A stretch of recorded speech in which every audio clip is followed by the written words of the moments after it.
ತದನಂತರ ಇವರೆಲ್ಲ ಪಾಪ ಕಾಂಗ್ರೆಸ್ನ ಸ್ವಪಕ್ಷದ ಶಾಸಕರು ಹೋಗಿ ಈ ರೀತಿ ಪರಿಸ್ಥಿತಿಗಳಿದೆ, ನಮಗೆ ಹೆಂಗಾರು ಇನ್ನೊಂದಷ್ಟು ದೊಡ್ಡ ಮಟ್ಟದಲ್ಲಿ ಹಣಕಾಸು ಬಿಡುಗಡೆ ಮಾಡಿಸ್ಕೊಡಿ ಅಂತ ಕೇಳಿದ ಮೇಲೆ ಕೊನೆಗೆ ಮೊನ್ನೆ ಸೂಪರ್ CM ಆದೇಶದಂತೆ ಮುಖ್ಯಮಂತ್ರಿಗಳು ಹೊರಗಡೆ ಬಂದು ಆಮೇಲೆ ಹೇಳ್ತಾರೆ 50 ಕೋಟಿ ರೂಪಾಯಿ ಕೊಡ್ತೀವಿ ನಾವು ಪ್ರತಿ ಕ್ಷೇತ್ರಕ್ಕೂ. ಅದು ಯಾರಿಗೆ? ಕಾಂಗ್ರೆಸ್ನ ಶಾಸಕರಿಗಂತೆ. ಯಾಕಪ್ಪ? ಜನತಾದಳದವ್ರು ಏನು ಮಾಡವ್ರೆ? BJP ಅವ್ರು ಏನು ಮಾಡವ್ರೆ? ಅವ್ರಿಗೆ ಜನ ಓಟಾಗಿ ಗೆಲ್ಸಿಲ್ವೇ? ಇದೇನು ಪಕ್ಕದ ರಾಜ್ಯವೇ ಇದು? ಕರ್ನಾಟಕದ ಶಾಸಕರಲ್ವೇ ಇವರು? ನಮ್ಮ ರಾಜ್ಯದ ಶಾಸಕರಲ್ವೇ? ಈಗ ಇವ್ರು 50 ಕೋಟಿ ಏನು ಘೋಷಣೆ ಮಾಡಿದಾರಣ, ತಪ್ಪು ತಿಳ್ಕೊಬೇಡಿ. ಮೊನ್ನೆ ನಾನು ಇಂಡಿಗೆ ಹೋಗಿದ್ದೆ, ವಿಜಯಪುರ ಜಿಲ್ಲೆಗೆ. ವಿಜಯಪುರ ಜಿಲ್ಲೆಯಲ್ಲಿ ಒಂದು ಬಹಿರಂಗ ಸಭೆಯಲ್ಲಿ 4,500 ಕೋಟಿ ಘೋಷಣೆ ಮಾಡಿ ಬಂದಿದ್ದಾರೆ. ಇನ್ನಲ್ಲೆಲ್ಲೋ ಮಹದೇಶ್ವರ ಬೆಟ್ಟಕ್ಕೆ ಹೋಗೋರೆ, ಅಲ್ಲಿ ಸಚಿವ ಸಂಪುಟ ಸಭೆ ಕರೀತಾರೆ, ಅಲ್ಲಿ 3,500 ಕೋಟಿ ಘೋಷಣೆ ಮಾಡಿ ಬಂದವ್ರೆ. ಇನ್ನೆಲ್ಲೋ ನಂದಿ ಬೆಟ್ಟಕ್ಕೆ ಹೋಗೋರೆ, ಅಲ್ಲೆಲ್ಲೋ 3,500 ಕೋಟಿ ಘೋಷಣೆ ಮಾಡಿ ಬಂದವ್ರೆ. ಘೋಷಣೆ ಯಾರು ಬೇಕಾದರೂ ಮಾಡ್ಬೋದು, ಆದರೆ ಇದಕ್ಕೆ ಹಣಕಾಸು ಇಟ್ಟು ಇದಕ್ಕೆ ಡೆವಲಪ್ಮೆಂಟ್ಗೆ ಅಂತಕ್ಕಂಥದ್ದು, ಅಭಿವೃದ್ಧಿಗೆ ಅಂತಕ್ಕಂಥದ್ದು ಹಣ ಕೊಡಬೇಕಲ್ಲ, ಒದಗಿಸ್ಬೇಕಲ್ಲ. ಈಗಲೂ 50 ಕೋಟಿ ಅಂತಕ್ಕಂಥದ್ದೇನು ಕಾಂಗ್ರೆಸ್ನವ್ರಿಗೆ ಕೊಡ್ತೀವಿ ಅಂತಕ್ಕಂಥದ್ದು ಹೇಳಿದ್ದಾರೆ. ಇದು ಬರೀ ಮೂಗಿಗೆ ತುಪ್ಪ ಸವರ್ತಕ್ಕಂಥ ಕೆಲಸವೇ ಹೊರತುಪಡಿಸಿ ಯಾವ ಕಾರಣಕ್ಕೂ ಇದು ಯಾವುದು ಕಾರ್ಯಗತ ಆಗ್ತಕ್ಕಂಥದ್ರಲ್ಲಿ ನಮಗಷ್ಟೇ ಅಲ್ಲ, 7.5 ಕೋಟಿ ಕನ್ನಡಿಗರಿಗೆ ಯಾರಿಗೂ ಕೂಡ ಇವತ್ತು ವಿಶ್ವಾಸ ಇಲ್ಲ. ಸಂಪೂರ್ಣವಾಗಿ ಈ ಸರ್ಕಾರದ ವಿರುದ್ಧವಾಗಿ ಈಗ ಬೆಳಗ್ಗೆ ನಾನು ಪತ್ರಿಕೆಯಲ್ಲಿ ಓದ್ತಾ ಇದ್ದೆ, ರೈತರಿಗೆ ಸಿಕ್ಕಬೇಕಾಗಿರ್ತಕ್ಕಂಥ ಗೊಬ್ಬರ, ಒಂದು ಚೀಲ ಗೊಬ್ಬರ ಇವತ್ತು ರೈತರು ಸಿಕ್ಕಬೇಕು ಅಂತಕ್ಕಂಥದ್ದು ಹೋದರೆ 4 ಗಂಟೆ 5 ಗಂಟೆ ಕಾಯಿಸ್ತಾರಂತೆ. ಏನು ಕೃಷಿ ಸಚಿವರು ಕುಂಭಕರ್ಣ ನಿದ್ದೆ ಮಾಡ್ತಾ ಇದ್ದಾರಾ? ರೈತರ ಬಗ್ಗೆ ಅವ್ರಿಗೊಂದು ಕಿಂಚಿತ್ತೂ ಕಾಳಜಿ ಇಲ್ಲ. TC ಕನೆಕ್ಷನ್ಗಳ ಕತೆ ಏನಾಗಿದೆ? ರೈತರು ಹೊಲ ಗದ್ದೆಗಳಿಗೆ ತಗೊಳ್ಳೋಂಥ TC ಕನೆಕ್ಷನ್ ಕತೆ. ಸನ್ಮಾನ್ಯ ಕುಮಾರಣ್ಣವ್ರು ಮುಖ್ಯಮಂತ್ರಿ ಇದ್ದಾಗ 25,000 ಇತ್ತು TC ಕನೆಕ್ಷನ್ಗೆ, ಈಗ 2.5 ಲಕ್ಷ ಆಗಿದೆ ಒಂದು TC ಕನೆಕ್ಷನ್ಗೆ. ಕನಿಷ್ಠ ಪಕ್ಷ ಒಂದು ರಸಗೊಬ್ಬರ ಕೊಡ್ತಕ್ಕಂಥದಕ್ಕೆ ನಿಮಗೆ ರೈತರಿಗೆ ನಿಮಗೆ ಕಾಳಜಿ ಇಲ್ಲ ಅಂತಕ್ಕಂಥದ್ದಾದರೆ ನೀವೇನು ಸರ್ಕಾರ ನಡೆಸ್ತೀರಿ ಅಂತಕ್ಕಂಥದ್ದನ್ನ ಇವತ್ತು ರೈತರು ಎಲ್ಲೋದ್ರೂ ಕೂಡ ಪ್ರಶ್ನೆ ಮಾಡ್ತಾ ಇದ್ದಾರೆ. ಸಾಕಷ್ಟು ರಾಜಕೀಯದ ವೇದಿಕೆಗಳಲ್ಲೂ ಮುಂಬರ್ತಕ್ಕಂಥ ದಿನಗಳಲ್ಲಿ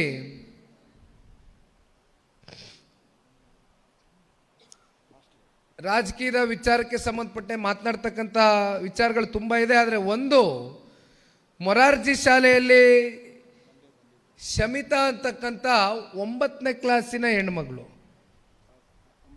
9ನೇ ಕ್ಲಾಸಿನ ಹೆಣ್ಮಗಳು, ಅವ್ರ ತಂದೆ ಬಂದಿದ್ರು, ಕಣ್ಣನ್ನೇ ನೀರಾಗ್ತಾ ಅವರ ಅಸಹಾಯಕತೆಯನ್ನು ಹೊರಗಾಕಿದ್ದಾರೆ. ಯಾವ ರೀತಿ ಜಿಲ್ಲೆನಲ್ಲಿ ಇರ್ತಕ್ಕಂಥ, ತಾಲೂಕಿನಲ್ಲಿ ಇರ್ತಕ್ಕಂಥ ಪೊಲೀಸ್ ಡಿಪಾರ್ಟ್ಮೆಂಟ್ ಅವರು ಅಥವಾ ಸರ್ಕಾರ ಅನ್ಕೊಳ್ಳಿ, ನಾ ಪೊಲೀಸ್ ಡಿಪಾರ್ಟ್ಮೆಂಟ್ ಅಂತ ಹೇಳೋಕ್ಕಾಗೋದಿಲ್ಲ, ಯಾಕೆಂದರೆ ಅವ್ರ ಮೇಲೆ ಯಾವ್ಯಾವ ರೀತಿ ಒತ್ತಡಗಳಿದೆಯೋ, ಯಾವ್ಯಾವ ರೀತಿ ಪ್ರೆಷರ್ಗಳಿದೆಯೋ ಬಹುಶಃ ನಾವು ಇಡೀ ರಾಜ್ಯದಲ್ಲಿ ಇವತ್ತು ನೋಡ್ಕೊ ಬರ್ತಾ ಇದ್ದೀವಿ. ಯಾಕೆಂದರೆ ಈ ಕ್ಷೇತ್ರದೊಂದೇ ಅಲ್ಲ ಸಮಸ್ಯೆ ಇದು. ಇಡೀ ರಾಜ್ಯದಲ್ಲಿ ಏನಾಗಿದೆ, ಸ್ವತಂತ್ರವಾಗಿ ಕೆಲಸ ಮಾಡಬೇಕಾಗಿರ್ತಕ್ಕಂಥ ಸಂಸ್ಥೆಗಳು ಇವತ್ತು ಸರ್ಕಾರ ಹೇಳ್ತಕ್ಕಂಥದ್ದಕ್ಕೆ ಕೈಕಟ್ಟೆ ಹಾಕೊಂಡು ಇವತ್ತು ತನಿಖೆಗಳು ಮತ್ತೊಂದು ಮಗದೊಂದು ಎಲ್ಲ ರೀತಿ ನಡೆಸ್ತಾ ಇರ್ತಕ್ಕಂಥದ್ದನ್ನ ಸ್ವೇಚ್ಛಾಚಾರವಾಗಿ ನಾವು ನೋಡ್ತಾ ಇದ್ದೇವೆ. ಆದರೆ ಇವತ್ತು ಇಲ್ಲಿ ಶಮಿತಾಳ ತಂದೆ, ಆ ಪುಟ್ಟ ಬಾಲಕಿ 9ನೇ ಕ್ಲಾಸ್ ಓದ್ತಾ ಇರ್ತಕ್ಕಂಥ ಬಾಲಕಿ ಭಾಳ ಚೆನ್ನಾಗೇ ವಿದ್ಯಾಭ್ಯಾಸವನ್ನು ಮಾಡ್ತಾ ಇತ್ತು, ಟಾಪರ್ ಆಗಿತ್ತು ನನ್ನ ಮಗಳು. ಆದರೆ ಇದೇ ರೀತಿ 2ನೇ ಪ್ರಕರಣ ಅಂತಕ್ಕಂಥದ್ದನ್ನ ಹೇಳಿದ್ರು. ಹಿಂದಿನ ವರ್ಷ ಇದೇ ರೀತಿ ಬಹುಶಃ ಎಕ್ಸಾಮ್ ಆದ ನಂತರ ಈ ರೀತಿ ಏನೋ ಆ ಹೆಣ್ಮಗಳು ಸೂಸೈಡ್ ಮಾಡ್ಕೊಬಿಟ್ಟಿದೆ ಅಂತಕ್ಕಂಥದ್ರ ಬಗ್ಗೆ ಸುಮ್ಮನೆ ತಪ್ಪಾಗೆ ಕಲ್ಪನೆಯನ್ನು ಮಾಡ್ತಾ ಇದ್ದಾರೆ ಹೊರತುಪಡಿಸಿ ಅದಕ್ಕೆ ಪಾರದರ್ಶಕವಾದಂಥ ಒಂದು ತನಿಖೆಗೆ ಇಲ್ಲಿವರೆಗೂ ಕೂಡ ಆದೇಶವನ್ನು ಮಾಡ್ತಾ ಇಲ್ಲ ಇಲ್ಲಿರ್ತಕ್ಕಂಥ ಆಡಳಿತ ಅಂತಕ್ಕಂಥದ್ರ ಬಗ್ಗೆ ಅವ್ರ ತಂದೆ ಬಂದು ಪ್ರಸ್ತಾವನೆಯನ್ನು ಇಟ್ಟು ಹೋಗಿದ್ದಾರೆ. ಬಹುಶಃ ಇದನ್ನು ಭಾಳ ಗಂಭೀರವಾಗಿ ನಾವು ತೆಗೆದುಕೊಳ್ಬೇಕಾಗ್ತದೆ. ಏಕೆಂದರೆ ಇವತ್ತು ಶಮಿತಾಳ ತಂದೆ ಇವತ್ತು ಅವ್ರ ಜಾಗದಲ್ಲಿ ಯಾರ್ದೋ ಊರಿನ ಮಗಳು, ಯಾರೋ ನಮ್ಮ ಪಕ್ಕದ ಮನೆ ಮಗಳು ಅಂತಕ್ಕಂಥದ್ದು ಯಾರು ಕೂಡ ಇದು ಲಘುವಾಗಿ ಪರಿಗಣನೆಗೆ ತಗೊಳ್ತಕ್ಕಂಥ ಒಂದು ಸುದ್ದಿ ಅಲ್ಲ. ಇದು ನಾಳೆ ನಮ್ಮ ಮಕ್ಕಳಾಗ್ಬೋದು, ನಾಡಿದ್ದು ನಿಮ್ಮ ಮಕ್ಕಳಾಗ್ಬೋದು, ಹೇಳೋಕ್ಕಾಗೋದಿಲ್ಲ. ಹಾಗಾಗಿ ಇದು 2ನೇ ಪ್ರಕರಣ ಈ ರೀತಿ ನಡೀತಾ ಇರ್ತಕ್ಕಂಥದ್ದಾದಾಗ ಇದನ್ನು ಸನ್ಮಾನ್ಯ ಕುಮಾರಣ್ಣವ್ರ ಹತ್ರನೂ ಕೂತ್ಕೊಂಡು ಚರ್ಚೆ ಮಾಡ್ತೇನೆ. ನಾನು ಡೆಲ್ಲಿಗೆ ಹೋಗ್ತಾ ಇದ್ದೇನೆ. ಹಾಗಾಗಿ ಇದ್ರ ಬಗ್ಗೆ ಯಾವ ರೀತಿ ಸರ್ಕಾರಕ್ಕೆ ಒತ್ತಾಯವನ್ನು ಮಾಡಿ, ಅದರಲ್ಲೂ ಪೊಲೀಸ್ ಅಧಿಕಾರಿಗಳು ಇದನ್ನು ಬಹಳ ಗಂಭೀರವಾಗಿ ಪರಿಗಣನೆಗೆ ತಗೊಂಡು ಒಂದು ಪಾರದರ್ಶಕವಾದಂಥ ಒಂದು ತನಿಖೆಗೆ ಈ ಕೂಡಲೇ ಕೈಗೆತ್ಕೊಳ್ಬೇಕು ಅಂತಕ್ಕಂಥದ್ರ ಬಗ್ಗೆ ಈಗ ನಮ್ಮ ಹೋರಾಟವನ್ನು ಸನ್ಮಾನ್ಯ ಕುಮಾರಣ್ಣ ಅವರ ಮೂಲಕ ಇದನ್ನು ಕೈಗೆತ್ಕೊಳ್ತಕ್ಕಂಥದ್ದು ನಮ್ಮ ಜನತಾದಳ ಪಕ್ಷದವ್ರು ನಾವೆಲ್ಲರೂ ಮಾಡಬೇಕಣ್ಣ ಅಂತಕ್ಕಂಥದ್ದು ಈ ಸಂದರ್ಭದಲ್ಲಿ ಹೇಳ್ತಾ, ಮತ್ತೆ ಈಗಾಗಲೇ 5 ಗಂಟೆ ಆಗೋಯ್ತು. ನಾನು ಸುಧಾಕರಣ್ಗೆ 4 ಗಂಟೆ ಬಿಡೋಣ, ಸ್ವಲ್ಪ ಫ್ಲೈಟ್ ಇದೆ ಅಂತ ಕೇಳಿದ್ದೆ. ಆದರೂ ನಿಮ್ಮ ಜೊತೆ ಮಾತಾಡ್ತಾ ನಮಗೆ ಸಮಯ ಕಳೆದಿದೆ, ಗೊತ್ತಾಗಲಿಲ್ಲ. ಆದರೆ ಒಂದಣ್ಣ, ನಾನು ಈ ಮಿಸ್ಡ್ ಕಾಲ್ ಕ್ಯಾಂಪೇನ್ ಮಾಡಿದ್ದೇನೆ, ಆದರೆ ಒಂದು ಟೆಕ್ನಿಕಲ್ ಸಮಸ್ಯೆ ಹೇಳಿದ್ದಾರೆ. ಇಲ್ಲಿ ನಮಗೂ ಗೊತ್ತಿದೆ, ಮಲೆನಾಡು ಪ್ರದೇಶದಲ್ಲಿ ಈಗ ನಾವು ಕೂಡ ಗಾಡೀಲಿ ಬರ್ಬೇಕಾದ್ರೆ ನೋಡಿದ್ವು, 1-2 ನಮಗೆ ನೆಟ್ವರ್ಕೇ ಬರೋದಿಲ್ಲ.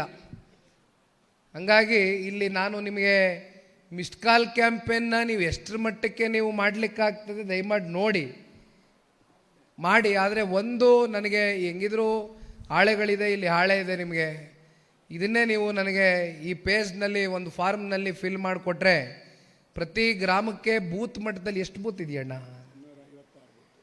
256 ಬೂತು. ಅಣ್ಣ ಎಲ್ರಿಗೂ ಕೈ ಜೋಡಿಸಿ ಮನವಿ ಮಾಡ್ತೀನಿ,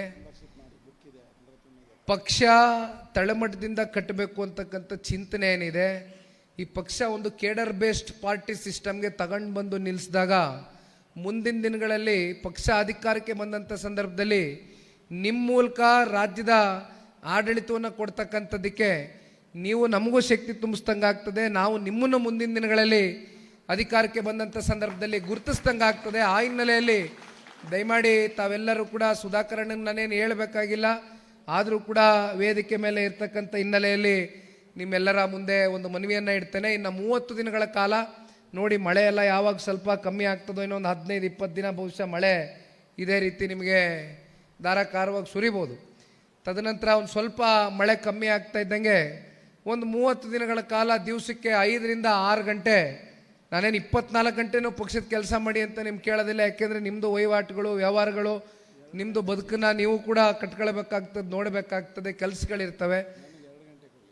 2 ಗಂಟೆನೇ ಕೇಳ್ತಾರೆ. ನಾನು 2 ಗಂಟೆಯಲ್ಲಿ 30 ದಿನದಲ್ಲಿ ಸಂಪೂರ್ಣವಾಗಿ ಎಲ್ಲ ಬೂತ್ಗಳಿಗೂ ಹೋಗಿ ಈ ಫಾರ್ಮನ್ನು ದಯವಿಟ್ಟು ಫಿಲ್ ಮಾಡುವ ಮೂಲಕ ಕನಿಷ್ಠ ಪಕ್ಷ ಆ್ಯಕ್ಟಿವ್ ಮೆಂಬರ್ಸ್ ಅಂತ ನಾವೇನು ಕರಿತೀವಿ, ಸಕ್ರಿಯ ಸದಸ್ಯತ್ವ ಕಾರ್ಯಕರ್ತರುಗಳು ಅಂತಕ್ಕಂಥದ್ದನ್ನ ನಾನು ಮಿಸ್ಡ್ ಕಾಲ್ ಕ್ಯಾಂಪೇನ್ನಲ್ಲಿ ಈಗಾಗಲೇ ಒಂದು ಮನವಿಯನ್ನು ನಮ್ಮ ಅಭ್ಯರ್ಥಿಗಳಿಗೆ ಇಡೀ ರಾಜ್ಯಾದ್ಯಂತ ಒಂದು ವಿಚಾರವನ್ನು ಹೇಳಿರ್ತಕ್ಕಂಥದ್ದು, ಮಿಸ್ಡ್ ಕಾಲ್ ಕೊಡ್ತಕ್ಕಂಥವನು ಆ್ಯಕ್ಟಿವ್ ಮೆಂಬರ್ ಆಗಲಿಕ್ಕಾಗೋದಿಲ್ಲ.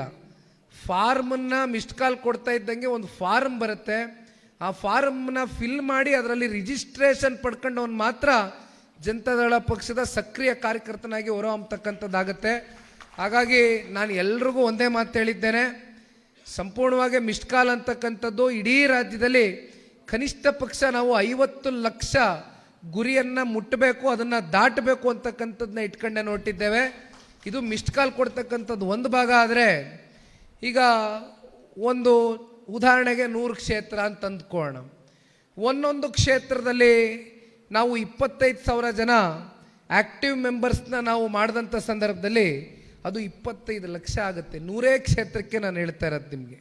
ಇನ್ನು ಮಿಕ್ಕಂಥ ಕ್ಷೇತ್ರದ್ದು ನಾನು ಮಾತಾಡ್ತಾ ಇಲ್ಲ. ಆ 100 ಕ್ಷೇತ್ರದಲ್ಲಿ 25 ಲಕ್ಷ ನೀವು ಆ್ಯಕ್ಟಿವ್ ಮೆಂಬರ್ಸ್ನ ಮಾಡಿದಂಥ ಸಂದರ್ಭದಲ್ಲಿ ಕೊನೆಯದಾಗೆ ಒಂದು ಅಂತಿಮವಾದಂಥ ಒಂದು ದೊಡ್ಡ ಬೃಹತ್ ಸಮಾವೇಶ, ಕಾರ್ಯಕರ್ತರ ಒಂದು ಸಭೆ, ಒಂದು ದಕ್ಷಿಣದಲ್ಲಿ ಮತ್ತು ಇನ್ನೊಂದು ಉತ್ತರದಲ್ಲಿ, 2 ಕಡೆ ಒಂದು ದೊಡ್ಡ ಸಭೆಯನ್ನು ಅಂತಿಮವಾಗಿ ಸನ್ಮಾನ್ಯ ದೇವೇಗೌಡರು ಸಾಹೇಬರು, ಸನ್ಮಾನ್ಯ ಕುಮಾರಣ್ಣವರ ಮಾರ್ಗದರ್ಶನ ಮತ್ತು ಅವರ ನಾಯಕತ್ವದ ಅಡಿ ಆ ದೊಡ್ಡ ಸಮಾವೇಶವನ್ನು ಮಾಡಿ ಅಲ್ಲಿ ಪಕ್ಷದ ಕಾರ್ಯಕರ್ತರನ್ನ ಗುರುತಿಸ್ತಕ್ಕಂಥ ಒಂದು ಕೆಲಸವನ್ನು ಮಾಡುವ ಮೂಲಕ ನಿರಂತರವಾಗಿ ನಿಮ್ಮ ಜೊತೆ ಫೋನ್ನಲ್ಲಿ ಟಚ್ಚಲ್ಲಿ ಇರ್ತಕ್ಕಂಥದ್ದು, ಯಾವುದೇ ಪಕ್ಷದ ಆಗುಹೋಗುಗಳಿರ್ಬೋದು, ಹಬ್ಬ ಹರಿದಿನಗಳಿರ್ಬೋದು, ನಿಮ್ಮ ನಾಯಕರುಗಳು ಸನ್ಮಾನ್ಯ ಕುಮಾರಣ್ಣವರು, ದೇವೇಗೌಡರು ಸಾಹೇಬ್ರ ಧ್ವನಿಯನ್ನು ನಿಮಗೆ ಒಂದು ವಾಯ್ಸ್ ಕಾಲ್ ಕೇಳ್ತಕ್ಕಂಥದ್ದು, ಇವೆಲ್ಲವೂ ಕೂಡ ಟೆಕ್ನಾಲಜಿಯನ್ನು ಅಳವಡಿಕೆ ಮಾಡ್ಕೊಳ್ಬೇಕು ಅಂತಕ್ಕಂಥದ್ರ ಬಗ್ಗೆ ಈಗಾಗಲೇ ಚಿಂತನೆಯನ್ನು ಮಾಡ್ತಾ ಇದ್ದೇವಣ.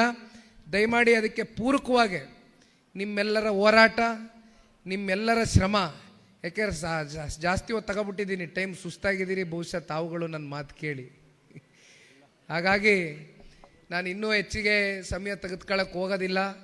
ವೇದಿಕೆಯಲ್ಲಿ ಕೂತಿರ್ತಕ್ಕಂಥ ಎಲ್ಲ ಹಾಗೂ ವೇದಿಕೆ ಮುಂಭಾಗದಲ್ಲಿ ಇವತ್ತು ಬಂದು ಈ ಕಾರ್ಯಕ್ರಮವನ್ನು ಯಶಸ್ವಿಗೊಳಿಸ್ತಕ್ಕಂಥ ನಿಟ್ಟಿನಲ್ಲಿ ನಿಮ್ಮೆಲ್ಲರ ಪ್ರಾಮಾಣಿಕವಾದಂಥ ಪ್ರಯತ್ನಕ್ಕೆ ನಿಖಿಲ್ ಕುಮಾರಸ್ವಾಮಿ ಪಕ್ಷದ ನಿಷ್ಠಾವಂತ ಕಾರ್ಯಕರ್ತನಾಗಿ ನಿಮ್ಮೆಲ್ಲರಿಗೂ ಕೂಡ ತುಂಬ ಹೃದಯದ ಅಭಿನಂದನೆಗಳು, ಧನ್ಯವಾದಗಳನ್ನ ಸಲ್ಲಿಸ್ತಾ, ಇದು ಕೇವಲ ಇಲ್ಲಿಗೆ ಮುಕ್ತಾಯ ಆಗ್ತಕ್ಕಂಥ ಸಭೆ ಅಲ್ಲ, ಇದು ಪ್ರಾರಂಭಿಕ ಹಂತದ ಮೊದಲನೆಯ ಸಭೆ. ಇನ್ನು 3 ವರ್ಷಗಳ ಕಾಲ ಮುಂದಿನ ವಿಧಾನಸಭಾ ಚುನಾವಣೆಯನ್ನು ನಾವೆಲ್ಲರೂ ಎದುರು ನೋಡ್ತಾ ಇದ್ದೇವೆ. ಇನ್ನೂ ಒಂದಲ್ಲ ಹಲವಾರು ಬಾರಿ ನಿಮ್ಮ ಕ್ಷೇತ್ರಕ್ಕೆ ಬರ್ತೇನೆ. ಶೃಂಗೇರಿ ವಿಧಾನಸಭಾ ಕ್ಷೇತ್ರದಲ್ಲಿ ಜನತಾದಳ ಪಕ್ಷದ ಕಾರ್ಯಕರ್ತರನ್ನ ರಕ್ಷಣೆ ಮಾಡ್ತಕ್ಕಂಥದ್ದು, ನಿಮ್ಮನ್ನ ದಡವನ್ನು ಮುಟ್ಟಿಸ್ತಕ್ಕಂಥ ಕೆಲಸ ಸುಧಾಕರ್ ಶೆಟ್ಟರ್ ಜೊತೆ ನಿಖಿಲ್ ಕುಮಾರಸ್ವಾಮಿನೂ ಇರ್ತಾನೆ ಅಂತಕ್ಕಂಥದ್ದನ್ನ ಈ ಸಂದರ್ಭದಲ್ಲಿ ಹೇಳ್ತಾ, ಮತ್ತೊಮ್ಮೆ ನಿಮ್ಮೆಲ್ಲರಿಗೂ ಕೂಡ ಈ ಕಾರ್ಯಕ್ರಮಕ್ಕೆ ಬಂದು ಭಾಗವಹಿಸಿರ್ತಕ್ಕಂಥ ಎಲ್ಲ ನನ್ನ ಆತ್ಮೀಯ ಕ್ಷೇತ್ರದ ಪದಾಧಿಕಾರಿಗಳು, ಕಾರ್ಯಕರ್ತರು, ಮುಖಂಡರುಗಳು, ಎಲ್ಲ ನಮ್ಮ ಮಹಿಳಾ ಘಟಕದ ಅಧ್ಯಕ್ಷರುಗಳು, ಹೆಣ್ಮಕ್ಳು, ಸದಸ್ಯರು, ನಿಮ್ಮೆಲ್ರಿಗೂ ಸೇರಿ ವಂದಿಸಿ ಕೊನೆಯದಾಗೆ ಮತ್ತೊಮ್ಮೆ ಸುಧಾಕರಣ್ಣನಿಗೆ ಇವತ್ತು ಬಹಳ ಅರ್ಥಪೂರ್ಣಕವಾದಂಥ ಒಂದು ಕಾರ್ಯಕ್ರಮ ಮಾಡಿಕೊಟ್ಟಿದ್ದಾರೆ. ಅತ್ಯಂತ ಶಿಸ್ತುಬದ್ಧ. ನಾನು ಬಾದಾಮಿ ಆದಮೇಲೆ ಇಲ್ಲೇ ನೋಡಿದ್ದ ಶಿಸ್ತು. ಹಾಗಾಗಿ ಭಾಳ ಸಂತೋಷ ತಂದುಕೊಟ್ಟಿದ್ದೀಣ್ಣ. ಈ ಶಿಸ್ತು ಬಹುಶಃ 224 ಕ್ಷೇತ್ರದಲ್ಲೂ ಕೂಡ ಪಾಲಿಸ್ತಕ್ಕಂಥದ್ದಕ್ಕೆ ಮುಂಬರ್ತಕ್ಕಂಥ ದಿನಗಳಲ್ಲಿ ನಮ್ಮ ಪಕ್ಷದ ಅಭ್ಯರ್ಥಿಗಳು ಕೂಡ ಇವೆಲ್ಲವನ್ನು ಗಮನದಲ್ಲಿ ಇಟ್ಕೊಂಡು ಮಾಡ್ತಾರೆ ಅಂತಕ್ಕಂಥದ್ದನ್ನು ನಾನು ಅಂದ್ಕೊಂಡು ಮತ್ತೊಮ್ಮೆ ನಿಮ್ಮೆಲ್ಲರಿಗೂ ವಂದಿಸಿ ನನ್ನ ಮಾತಿಗೆ ವಿರಾಮವನ್ನು ಕೊಡ್ತೀನಿ. ಧನ್ಯವಾದ. ಜೈ ಹಿಂದ್, ಜೈ ಕರ್ನಾಟಕ, ಜೈ JDS.